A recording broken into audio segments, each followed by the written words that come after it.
4000 বছর আগে আজকের কায়রো ছিল এক ভয়ঙ্কর শক্তির জন্মভূমি। এখান থেকেই শাসন করত ফেরাওরা। ফারাও নিজেকে মানুষ ভাবত না, সে নিজেকে ভাবত ঈশ্বরের জীবন্ত প্রতিনিধি।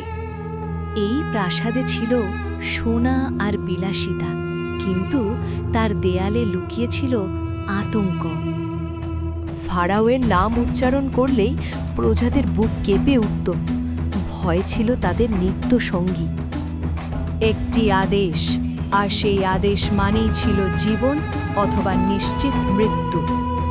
হাজার হাজার দাস রক্ত আর ঘামে ফেরাওদের পিরামিড বানাতে বাধ্য হতো। অবাধ্য হলেই শাস্তি নেমে আসত, এমন শাস্তি যা দেখলে সাহসীরাও ভেঙে পড়ত।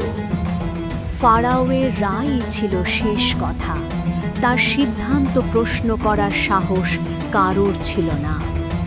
ধর্ম ছিল তাদের সবচেয়ে শক্তিশালী অস্ত্র। ভয় আর বিশ্বাস দিয়ে বেঁধে রাখা হতো মানুষকে। রাত নামলে কায়রো ঢেকে যেত নিস্তব্ধতায়, অন্ধকারে শুধু ভেসে আসত আতঙ্কের শ্বাস। ফেরাও বিশ্বাস করত সে অমর, সময়ও নাকি তার কাছে মাথা নত করবে।